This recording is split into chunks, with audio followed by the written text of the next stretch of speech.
Welcome in, ladies and gentlemen. You're listening to Sports Time HQ. I am your host, Fernando. Joining with me today is my great co-host, Gary. Gary, it's been a little bit, but I must say, we talked a little bit before the show. You did manage to go see Mr. Shador play Fallout, but somehow your track record stands with losing every game you go to watch.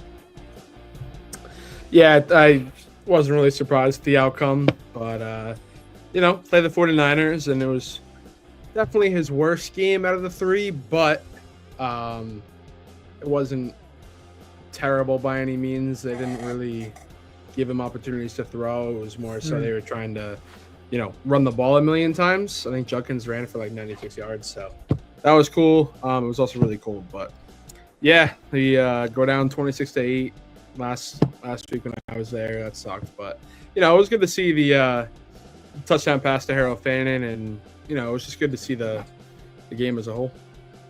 Yeah, I mean, hey, you've seen more games than I have so far this year, so I can't. I would love to absolutely be able to go and watch one of those games.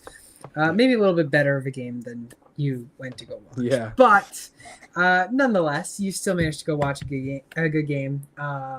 Got to see the 49ers smoke your Browns, but hey, my Patriots, we still rocking. Yeah. We still rocking. Yeah. We got some tough matchup with the Ravens coming up soon, but no more bye weeks. I do want to mention no more bye weeks, which, Gary, that just means one thing. And do you know what that means? Playoffs. It is finally playoffs. Gary, you are in the Listener League playoffs. I am. So, applause to you. Applause to you. Appreciate it. I was unfortunately eliminated this last week. Unfortunately. At least you know it. At least you know what's coming up. So that's the sad part about things. I literally needed to win, and I was in, but my team just chokes and doesn't want to get in. And that's been literally the story of my fantasy seasons. I think I was a last place team in one of my leagues, and I beat a third place team. And I did talk some stuff with them, but my GIF I sent to sum up my season was a ship in the middle of the sea with like 10-foot waves rocking back and forth, and I said that pretty much sums up my season. Matt Griff in the chat, what's going on, Matthew? Didn't you make our league playoff? I made your league playoff in the Friends League. I did make that one. Luckily, that one I did sneak in. I did sneak into that one. But, Gary, we have some really cool news to talk about that I think it's pretty cool. I think it's one of the coolest things to see when a player like we've seen maybe a couple years ago and Joe Flacco coming out of retirement. Yeah. This guy, Phillip Rivers, he was brought in, worked out with Indianapolis Colts after they lost Deion Jones to that torn Achilles, and Riley Leonard to an injury this past Sunday, which he is also questionable for this upcoming week.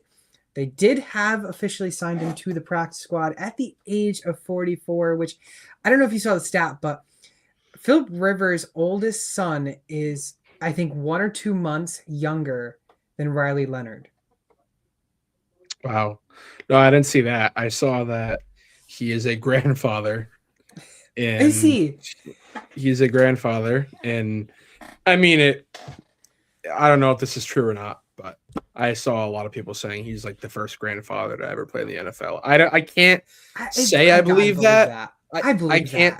I can't say I believe that because with all the people that have played in the NFL, you're telling me not one at the age of like 40 or something, I don't know, had a kid at 18 and they had a young kid or a kid young. That's true. I mean, with all the people that have played in the NFL, I feel there's got to be one, but if not, that's a pretty cool thing too. It's a pretty cool stat, I must say. I didn't know he was a grandfather. Yeah. Damn. To think you're a quarterback in the NFL and you're a grandfather also. Crazy. So, to be a grandfather at 44 too. Yeah, also very true. Grandfather at 44. I think that's the age. That's younger than the age of my parents. Yeah, me too. So, Yep. like, what? Wow. More set of news. Jalen Hurts against the Chargers last night. Gary, I love how you put this stat in because you really wanted to talk about Jalen Hurts. 5 turnovers, 2 of which occurred in practically the same play. Fumble, interception, then a fumble. He picked it up, then a fumble again. I mean, that was absolutely horrendous. And like you mentioned, it is the first time in NFL history that a quarterback's thrown an interception and fumbled in the same play. I just love seeing the downfall of the Eagles. Yeah, well, that is a stat that I can confirm is true. The fact that that's the first time that I can also confirm. A quarterback has done that. Surprisingly enough, a Browns quarterback has not done that throughout the years. But yeah, that was pretty bad. I don't know if you were actually watching the game. I wasn't, but I felt like honestly, I had no interest in watching the game last night. I don't know why. I didn't either. All my fantasy matches were already done with, and in all honesty, like I'm just not really drawn to either of these teams. So I didn't watch a game, but my Twitter was blowing up. I was seeing Hurts is picked again. What a terrible play by Hurts. And then I saw the bad one where both of those turnovers happened in the same play. So yeah, I'm all for the downfall of the Eagles. The thing with me and the Eagles is they disappoint me because I feel like they're an awful product for the NFL for how much talent they have. And it's not necessarily the tush push or, that may be a part of it, but it's the fact that they should be blowing teams out, at least some teams, and they really just don't. And I mean, especially if they're on like a 4-game losing streak now, I think.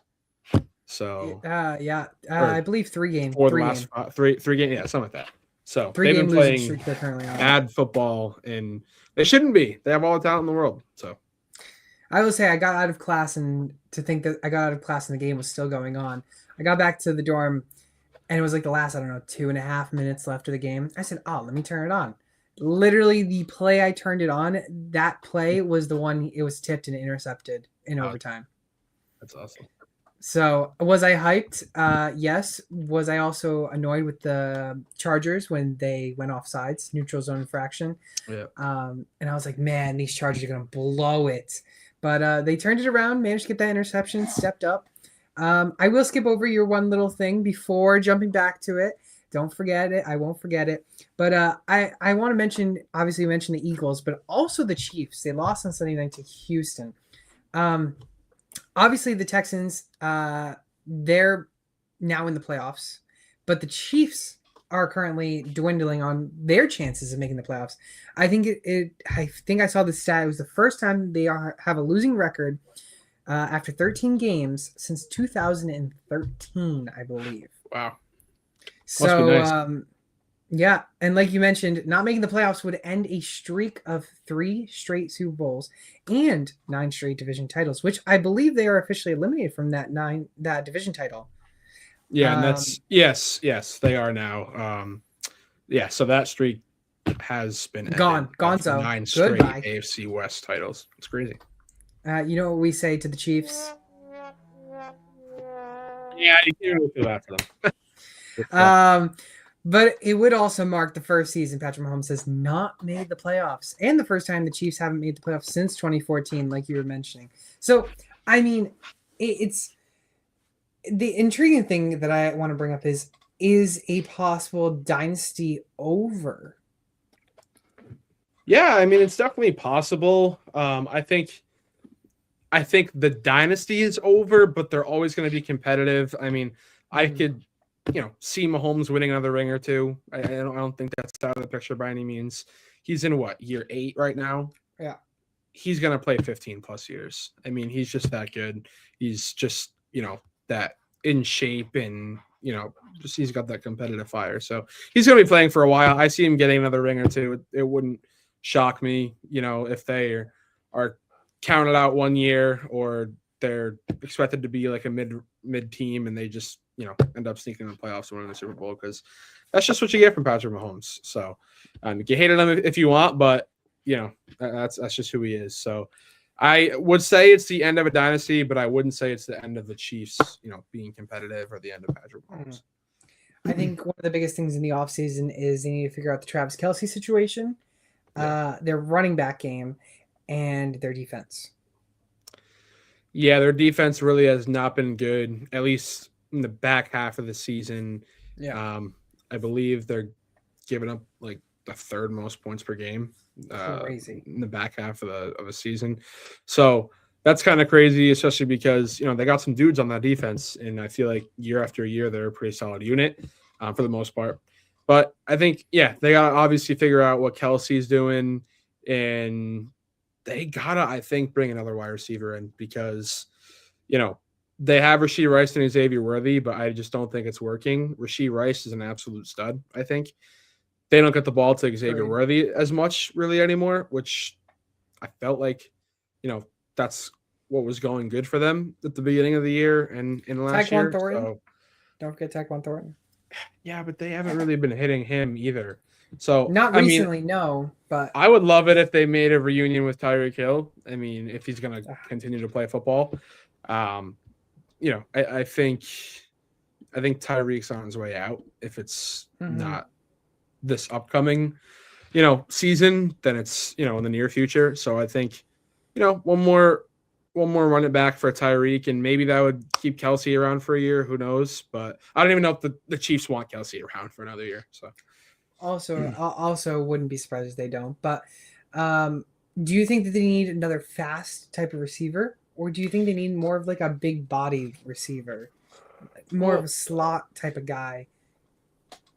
Well, I mean, I think a Tyreek Hill reunion is perfect, genuinely, because Rashee Rice is kind of a mix of both a fast guy and a big body receiver.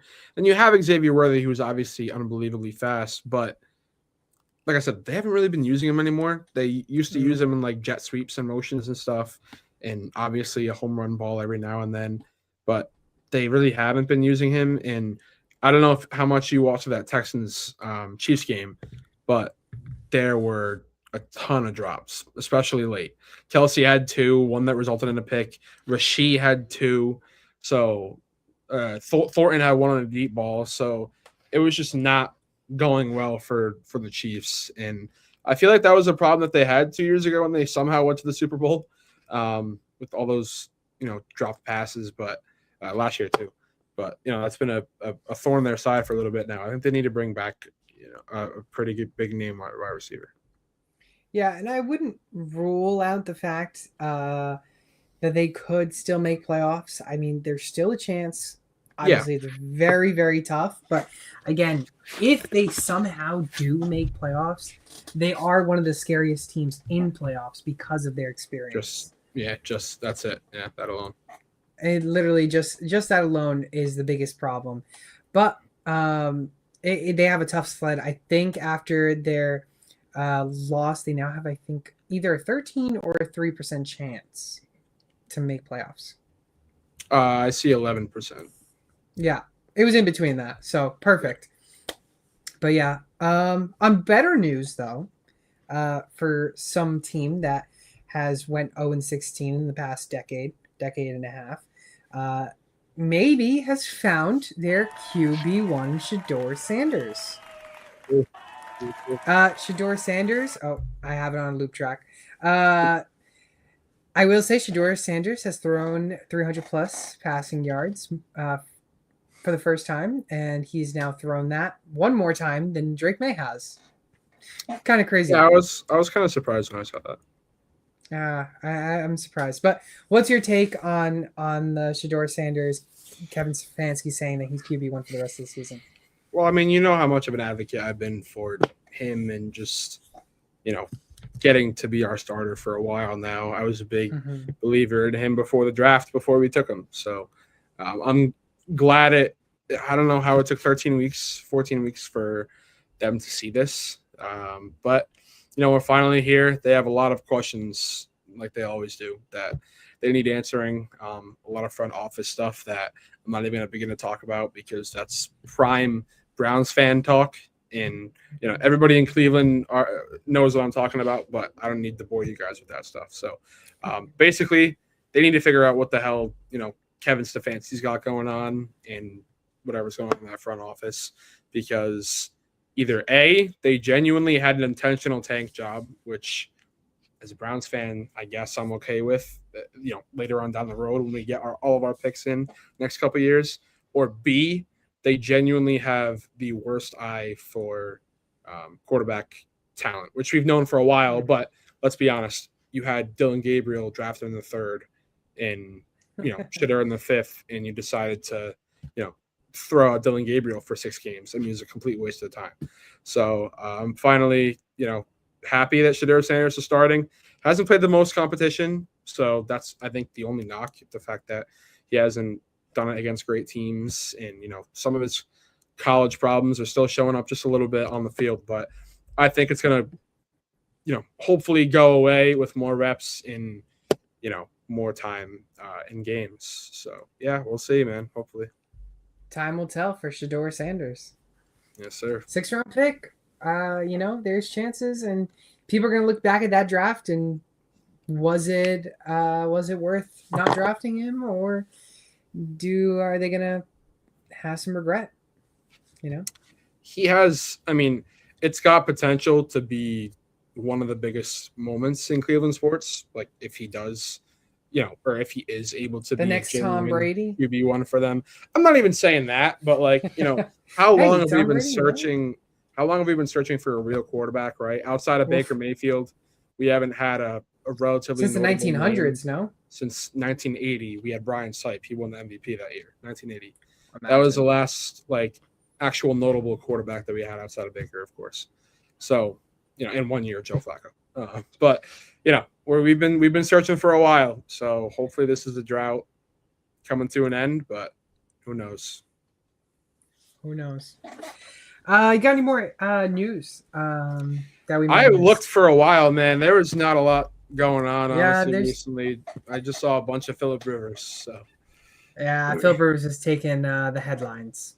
Yeah. So for the most part. Let's go into the injury report. And we'll start with the quarterbacks, of course. Dan Jones, the biggest one. He is placed on IR. Torn Achilles, will miss the rest of the season. Kyler Murray has also been ruled out for the rest of the season. We know he was on IR. Honestly, he deserves not to come back. Jacoby Brissett deserves that quarterback job. Jacoby Brissett has been playing lights out. I'm all for the hype of Jacoby Brissett. Obviously, the Cardinals are also eliminated from the playoffs, so it's not like it really means much to rush Kyler Murray back. Just get him healthy for next year, whether or not he is on that team or not. And then Jaden Daniels, of course, questionable. He left the game against the Vikings early. However, Dan Quinn, head coach for the Commanders, confirmed that Daniels could have returned if it wasn't a blowout. No long-term concern, but it is looking like a Robert Griffin III type of concern for Jaden Daniels. Yeah, so obviously the big one here is Daniel Jones missing the rest of the year with that Achilles. That sucks for them because they started off 7-1. They started off really good. They started off as number 1 seed in the number 1 seed, and they're eliminated currently.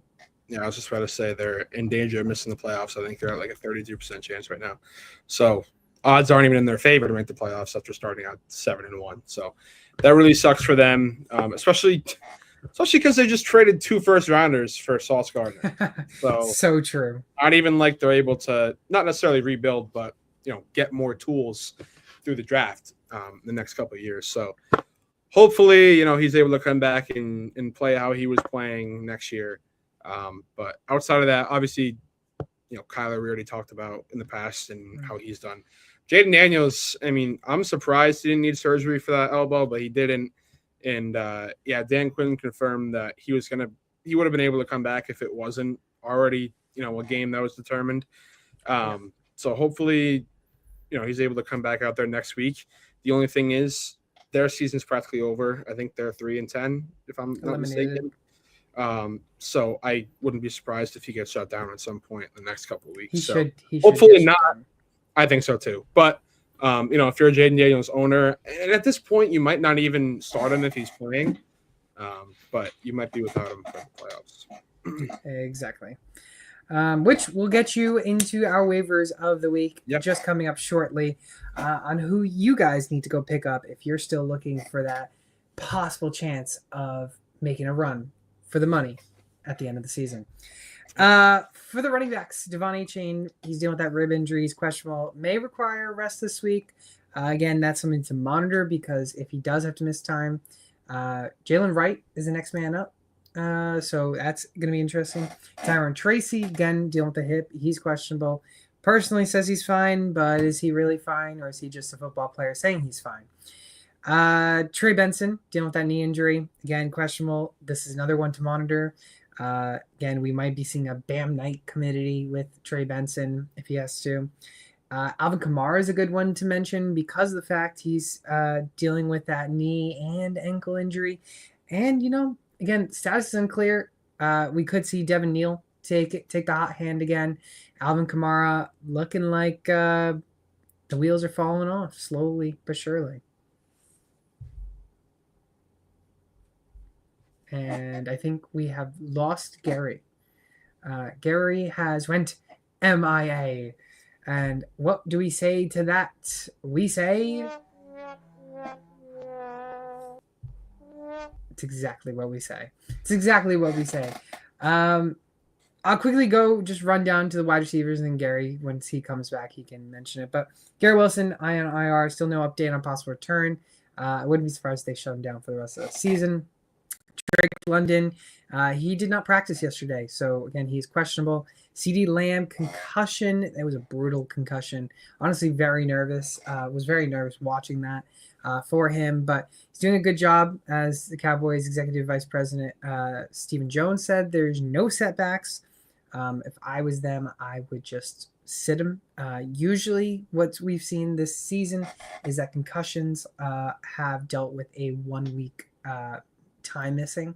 So expect him to probably not play this upcoming week. Again, DK Metcalf, questionable. He dealt with stomach issues in Baltimore on Sunday, and he went to the hospital. He'll now rejoin the team.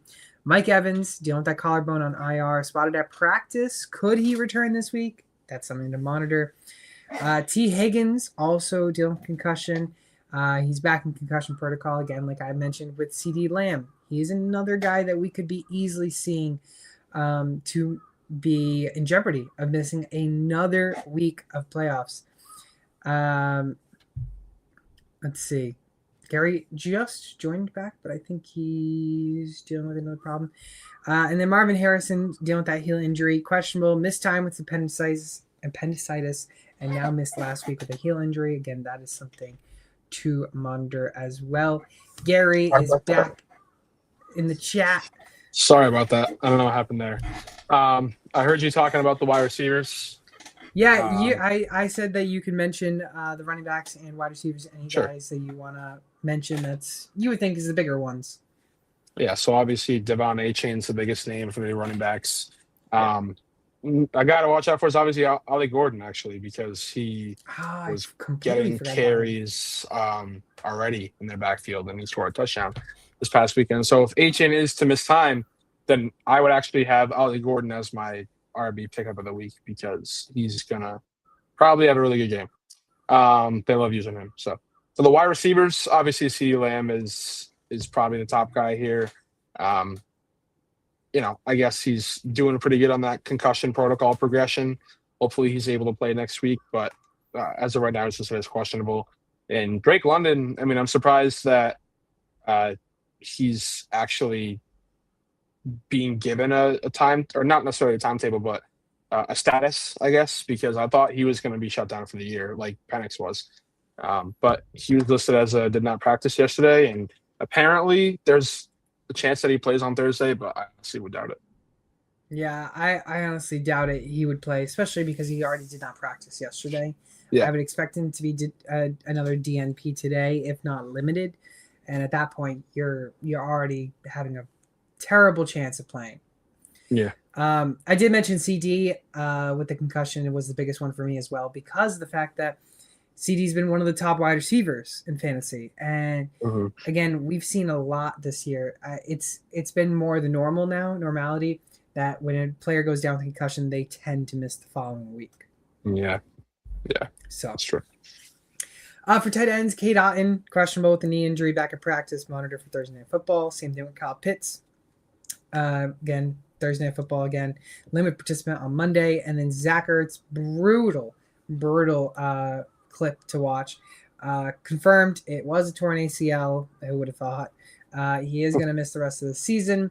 And it kind of sucks because I liked Zach Ertz as a player towards the back half of his career. Didn't really like him when he was on Philly, but then started to like him as he just went on. And at the age of 34, a torn ACL, you're getting up there in age as a tight end.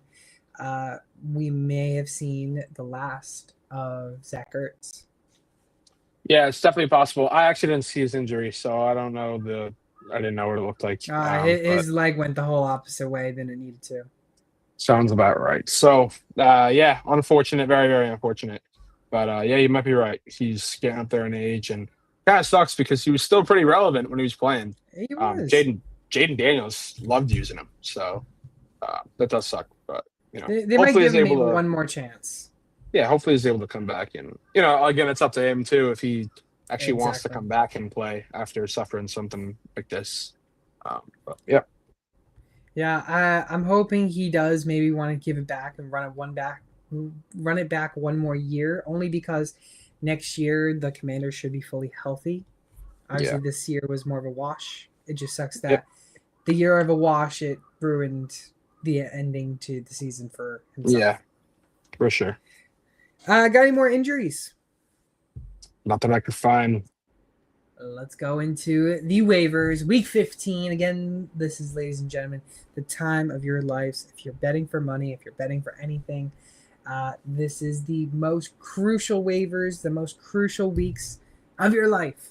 But I'm going to start off with a guy that I thought I was going to come back and not have to talk about. Genuinely was surprised that I still saw him under 70% owned. I think obviously he's not a big name, and people don't really think of him as a guy that I'm going to start him. But yeah, I was like, am I tripping? He's not finished worse than a quarterback 12 all season when as a starter. He's played around 10 games already, guys.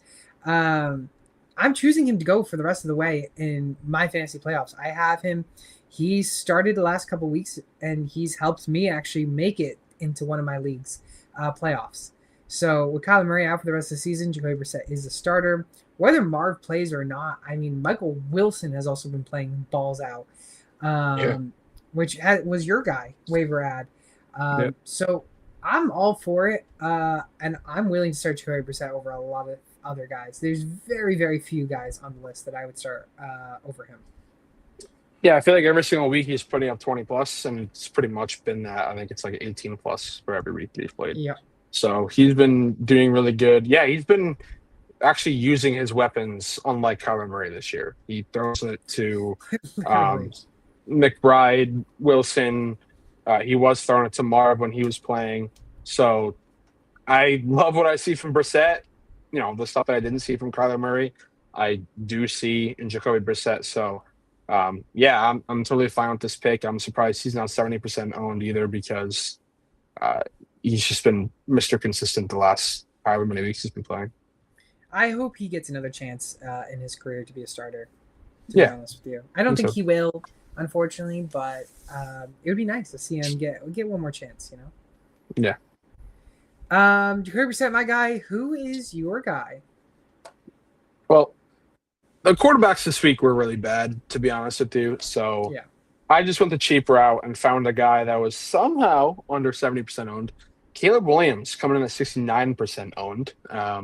So just slid under the radar there. But I get it. Maybe some people, I guess, dropped him because he's playing against Cleveland, which is a tough matchup. But he's quarterback 7 on the year. He should be nowhere near 70% owned. If anything, he should be in the higher 80s and 90s because, again, he's quarterback 7. Another guy that's, well, I shouldn't say been Mr. Consistent, because honestly, that's the only downside to Caleb Williams is he's not very consistent. But he'll have some games where he puts up 35 plus. And again, he's done that multiple times. You don't want a guy like that sitting on the waivers. So, he's probably not out there in pretty much 70% of leagues he's owned. But if he is out there, you need to have him because he's a quarterback 7, which is, middle of the pack quarterback 1. So I'm honestly like, I didn't realize it until just before we started, but I was surprised Caleb Williams was under 7% owned. So I Yeah, me know too. he hasn't been the best quarterback or the most consistent quarterback, but I mean, still, he's a guy that you can easily start. He's a guy that has a lot of weapons. So again, he scored just shy of 16 this week, but he's a guy that can put up 25, 30 points. Yeah. Yeah, he's Mr. Boom Bust, I guess I would say. Yeah. But he's QB7. So it's like if you're, the last seed in the playoffs and you're going up against, the one seed or whatever the one seed has a bye maybe, and you're playing the toughest guy that you could face this week, and your quarterback position is very questionable, or you have a guy who's not going to play next week, give Caleb Williams a shot. Like I said, he's playing Cleveland. It's a tough defense to go against, but they're home.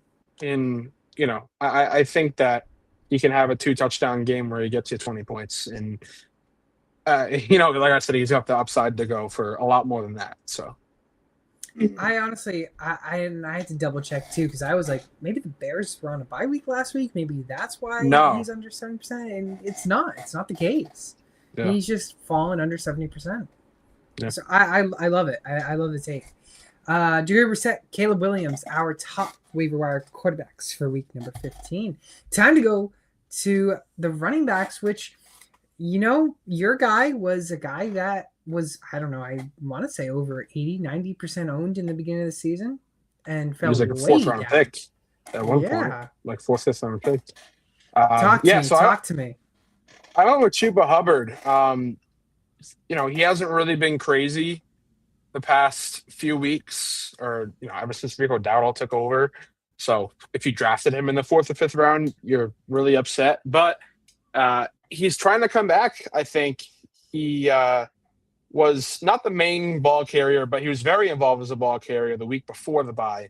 He threw to the rock 17 times and caught a touchdown. Rico Dowdle had 18 carries in that game, so pretty much 50-50 split. He's here for me because the running backs are just, yet again, flat out awful. So I just went with probably the best name that's on the waiver wire on any given week. But he's, I think, beginning to get back more into being involved in the offense. I don't know if you saw technically 3 weeks ago with the bye, but 2 games ago, Rico Dowdle had gotten like 6 carries, and he took his frustration of that to social media. Maybe it's possible, he gets punished by giving up some of his touches. Yeah. I don't know. He had 18 last week, so I guess not. But, I think they're going to try to involve Chuba Hubbard more in this offense a little bit, because it kind of just doesn't make sense where he was going 5-6 carries a game to all of a sudden 17. So if you're looking for, a guy that's another boom bust RB, I think Chuba Hubbard's a guy, because he's had games with 2+ touchdowns. It's just, is he going to get the carries to do so? Yeah, and I agree. Like, I think Chuba is a great boom bust player. My concern is going to the playoffs. Would you rather have Chuba or Rico starting with the hopes of that, or would you rather get someone maybe, let's say Devon Achane's out? Would you rather go Chuba or Rico or Ollie Gordon? Yeah, I would go Ollie Gordon for sure. Like, not even close. Okay. But the reason why he's not here for me is because Achane might play. I don't really know what the situation on that is. If Achane was already ruled out, Ollie Gordon would have been my waiver wire RB of the week. So yeah, if that, monitor that situation. If he ends up, having to miss that game, that is Achane, of course, then pick up Ollie Gordon. He should be the top guy that's picked up, and he's available probably in 80% of the leagues if I had to guess. But I just went with Chuba Hubbard because, like I said, he got pretty involved in the last game, and if they want to continue to have him doing that, then he's a pretty good guy to have back there. So I think Rico Dowdle is still the RB1 because he's just been better throughout the season. Yeah. But yeah, someone might say you might have Ollie Gordon as your number 5 waiver. Yeah, as a matter of fact, I'll put him in there right now. Teddy in the chat, what's going on, Teddy? Let's go into my guy, and he's a guy that's actually popped off last 2 weeks, which kind of is surprising because maybe it's Kyron Williams has got an injury, which he's a little questionable, a little banged up, but again, he's still playing. Blake Corum is my guy. He's 50% on 26.1 fantasy points. Took the league by storm the last 2 weeks. Finished the week on RB3 status. 3 touchdowns in the last 2, 14.1 points in week 14, and then week 13, and this past week 26. I'm starting him as a flex option. I think I can easily say he's a guy that you can trust for a flex option. The Rams, I would say, are one of the hottest teams in the NFC, given obviously they are number 1 seed, but they have the most firepower to have any of their players, Matthew Stafford, Puka, Kyron, Blake, any of those guys score a lot of fantasy points, and that's the production that you want to see. So I'm willing to go for it. Again, Detroit is who they go up against next week. Again, their defense, not the greatest against the run. Not only that, if it turns out to be another high-scoring affair, like I should expect it between these Rams and Detroit Lions always scoring high, then again, Blake Corum should have another not career day, but a good day. Yeah, it's kind of random, in my opinion, for him to just pop off for 26 points, I guess. Just because, all the names that are there, especially with Kyron Williams in that backfield. But very highly skillful guy coming out of college. I honestly expected him to be an RB1 in the NFL, and it just hasn't been that way. Of course, he goes to LA with Kyron. But definitely a highly talented guy that can carry his own load when he's, given it, when he's getting it given to him. So, I don't hate this at all. You got to follow the trend, and the trend is the fact that he's put up 40 points in the last 2 games. So It's going to be interesting to see because he could be another guy that could maybe knock some higher team off the playoffs just because you picked him up in the waivers. Let's go into the wide receiver category, and I'll start with my guy. And this is solely because CeeDee Lamb, I doubt he plays. I really doubt he plays. I know I wouldn't be surprised, though, if Jerry Jones tries to finagle some money and maybe get him to play. But Ryan Flournoy is my guy, and he's only 2% owned. So if you are in desperate need of a wide receiver, which we've seen a lot of wide receivers who have been doing really good, not do so very good this past recent 4 or 5 weeks, back half of the season. Flournoy, 26.5 points this past week. He's getting the targets, 13 targets. Caught 9 of them for 115 yards, and he got into the end zone. Again, like I mentioned, concussions have been brutal this year. It's usually left a player to be ruled out the following week, which is what is expected with CD. And if that is the case, Flournoy should step up in place. Even if DK Metcalf is still in, Flournoy is the wide receiver 2 no matter what. So I'm starting Flournoy with wide receiver 2, maybe high-end wide receiver 3 confidence. Yeah, he's a guy that's been actually kind of nice for the Cowboys at times, making big plays for Dak. But yeah, if CD's gonna miss time, then I don't have any opposition to starting this guy, at least at the flex spot. Obviously just popped off against the Lions for 115 and a touchdown on 9 catches. And you mentioned the targets. I mean, you know me, I'm a guy that's all for opportunities, and 13 targets is music to my ears. So and that's with CD playing. Well, for the most part. Your guy is a guy who I actually was high on coming into the draft that year. And then obviously he's kind of been a no-name, but he might be making a name late this year. Yeah, so the first 2 weeks the week that he was traded to the Jets from the Eagles, John Mechie III popped off randomly. And then he had another good game. And then that was 3 or 4 weeks ago. The last 2 weeks haven't been so great. I believe 2 weeks ago we had like 3 points. This past week he had 7. So outside of the first 2 weeks, he hasn't done much. But I'm putting him here as kind of a flyer. But the opportunities are there. He's had 8 targets in back-to-back games and 7+ in the last 3 games. Obviously, the main issue here is the QB position. But with CJ Stroud's still balling, just like JJ McCarthy. He's just not in Houston anymore, unfortunately. He is in New York. Right. So the quarterback position is an issue. Very much so. The good thing about it is, Garrett Wilson's still on the IR, so the main competition for targets is out there. But I mean, you look at this Jets wide receiver room, or just off the whole. He could be the wide receiver one. Like, he probably is. A.D. Mitchell? Oh, he's been playing great too. I forgot about him. Sorry. Yeah. Well, on any given day, either of them could be the wide receiver one. Yeah, I think both him and A.D. Mitchell both have boom bust potential. Yeah, exactly. Sorry, excuse me, potential.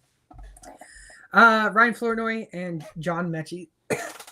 I'm dying over here. Our waiver wire wide receivers. Going to our tight ends. Gary, take it away. Who are we hunting down in that tight end category? Yeah, another guy that I found just slipping under 70% once again. This guy, I assume, is here because he wasn't a bye week this past weekend. It's Hunter Henry. I think he should be on rosters in every league, considering the fact that he's tight end 8. He did have a rough patch of 5 or 6 games in which I believe he was putting up single digits and had a dud. Maybe had a 0-point game in there one week, I believe. But he's been a lot better recently. Put up 24.5 points against Cincy. I think he went like over 110 yards and a touchdown. No, he caught 2 touchdowns, I believe. And 11.3 points the week before the bye against the Giants. So he's been doing a lot better recently, and not to mention he's got 22 targets combined in his last 3 games. So the opportunities are very alive for him. I think we talked about him last year and at the beginning of this year as well, saying that if he could just fall into the end zone once in a while, then he's going to be a top tight end. And for the most part throughout this year, I mean, he had a great start. I believe he was tight end 1 through the first 4 weeks. So he started out really good. But throughout the year, our main thing was if he can get into the end zone, which, again, throughout the main course of the year he has been, he will be a top tight end in the league. And, yeah, you can maybe say that, but Drake May has been really good this year. And as long as he's slinging the ball, someone's got to be catching him. And the good thing is he distributes the ball really nicely. So he uses his tight ends. And Hunter Henry is a great guy to pick up. I mean, like I said, he's 69% owned, so he's probably not out there in your league. But if he is, he's a tight end 1, so you got to go get him. Yeah, honestly, I know it sucks to have a tight end score a dud week or something. But again, tight end 8, he is the 8th best tight end. And the fact that he's scoring a dud or something and still somehow being tight end 8 goes to show you how tough it is. It's almost like playing like roulette every single week in the waivers for tight end. I mean, you're going to put all the chips onto one number maybe and hope for the best. Or you spread it across the table with one player who's a top player, and you just hope that they produce every single week. So same thing with Mason Taylor. I'll quickly mention big advocate on Mason Taylor. He just, again, like you said, doesn't have the QB situation. That's the problem.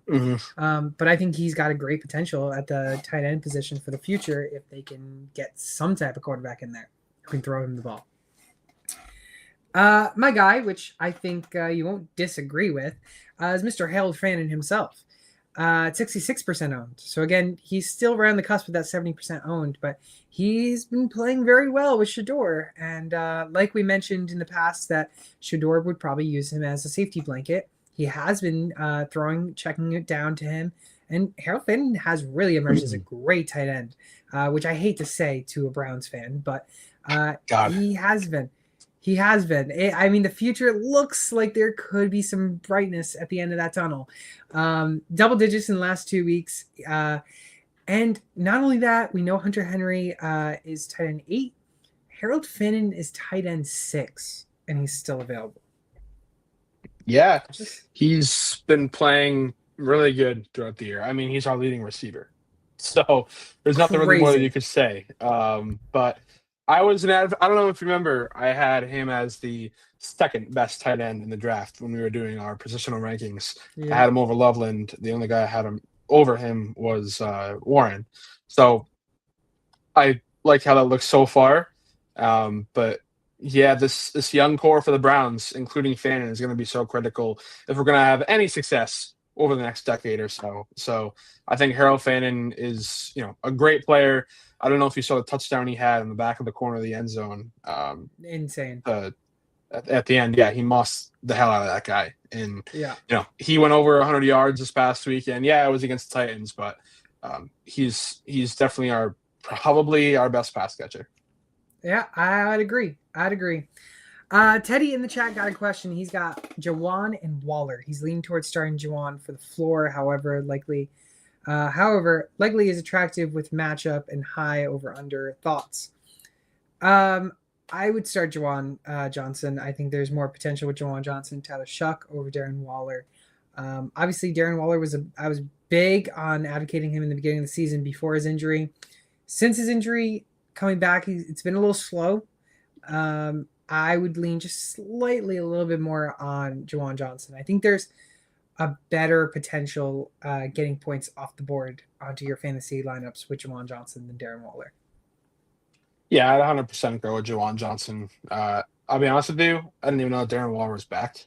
And that's just because I think he came back, last week or 2 weeks ago? 2 weeks ago, I think. Yeah. So maybe it's just the fact that he hasn't been doing anything. I think Jawan Johnson's most definitely the safer option. Jawan Johnson was also tight end 1 at one point this season, no? Yeah, probably like midway through the year, or at least a very for a little bit top tight end. I think he's still a top 10 tight end, if I'm not mistaken. I think he's I have him in one of my leagues. Let me see. 9 maybe? Yeah, tight end 9. Yeah. Yeah, exactly. Fire Bros in the chat. He's got AJ Brown, Nico Collins, Christian Watson, Michael Wilson, and Wan'Dale Robinson. He needs to pick 3. He's also stuck between Fannin and Strange. Thanks in advance. Well, Fire Bros, we're going to fire away that Fannin is the number 1 tight end between Strange and Fannin. And I think we can consensusly agree to that. Mm-hmm. As for needing to pick 3, I'm leaning, honestly, Nico Collins, Wan'Dale Robinson, and Michael Wilson. It's not the sexiest names out of all these. No, well, I would definitely go with Nico Collins and Michael Wilson. Those are the top easy choices. I think I'm going to go with AJ Brown over Wan'Dale Robinson. Let me just double check the matchup real quick on week 15. I think I'm just going to go talking. I think I'm just going to go with the better player, in all honesty. I also don't know who they're playing. Wan'Dale Robinson. Eagles facing the Raiders. And the Giants facing Commanders. Yeah, so I mean, neither of them are playing good defenses. I think I would just go with the better player in AJ Brown. I just don't like starting AJ Brown. He's just been so inconsistent this year, and he's like ruined it for me to like have any trust with him. So AJ Brown has been going off the last 3 weeks. Yes, he has. He's back up to wide receiver 13, by the way. I did not know that. Which is crazy. I didn't even know that. Wow. Yeah. I'll agree with Gary then. AJ Brown's been just better recently, and I think he's a better player. The only reason why I'm scared to pick AJ Brown, Fire, is because of the fact that it's the Raiders, which means the Eagles should be winning that game and should be in the lead for most of the game, which means it's going to be more of a run game.